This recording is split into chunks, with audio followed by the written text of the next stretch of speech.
Assalamu alaikum, this is Saqib Shafi, and these are my Ramadan Chronicles for 2011, Day 2. Day 2 went well for me, alhamdulillah. I already went through one day of fasting and going to work, and it wasn't all that bad. What I thought would be very difficult because it's summer, and we recently had a heat wave, it's going to be 90 degrees, and all that stuff, it wasn't as bad as I thought it would be. Yes, the fasts are long, but you got the right mindset, you can get through it, inshallah. Day 2, something interesting happened to me in the morning that also happened on day 1. On day 1, it was a Monday morning. It's the first day we're fasting.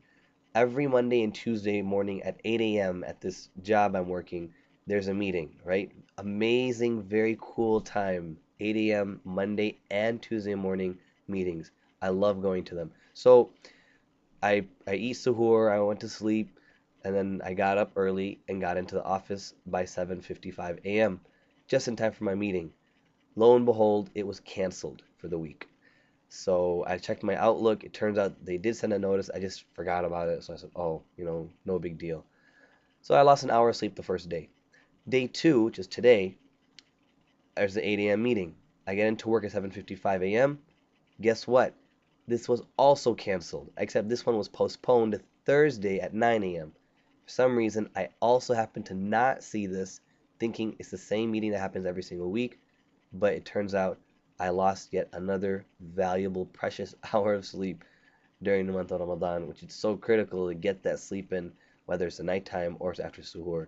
So I made it a point to double, triple, quadruple check my Outlook, and hopefully I will be able to get as much sleep as possible and come in at the right times to work, inshallah. I want to switch gears and talk about Facebook. A lot of Muslims give up Facebook during the month of Ramadan, and it's usually with the intention to focus, right? Facebook or the internet or TV or whatever media there is, it can waste a lot of time for us as human beings, but also as Muslims.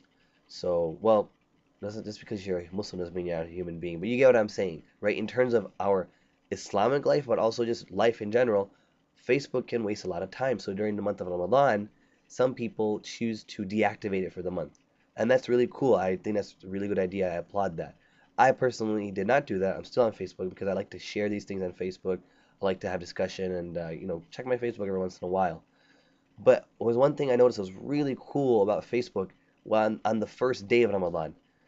The second Ramadan hit, right, and it's Maghrib time, and by the time I was able to check my feed, my entire wall feed that was there, the live feed or even like the most uh, relevant feed or top news feed, was just filled with Muslims saying Ramadan Mubarak, Ramadan Kareem. Hear the hadith of the Prophet sallallahu alaihi wasallam. Here's an ayah from the Quran. I'm excited for Ramadan. Yay Ramadan, so on and so forth. And that put a huge smile on my face that yeah, we're on Facebook. Maybe like we might waste time here and there, but here was so much benefit for me. Just people being excited and positive about Ramadan. And that was totally worth it for me to log in and see that. Inshallah, hopefully I won't waste too much time on Facebook. Hopefully you guys won't either. But, it's not necessarily about if Facebook is good or bad or whatever. It's about how you use it. As one of my friends, Abdurrahman Murphy, kind of always says about Facebook, it's a tool, right? Just like a hammer can break down a door or break down parts of a house, you can also use it to build it. So let's use this tool, inshallah, wisely, especially during this month and then after. Let me know what your thoughts are on Facebook on your day 2 of Ramadan. Inshallah, I'll talk to you guys later. Assalamu alaikum wa rahmatullahi wa barakatuh.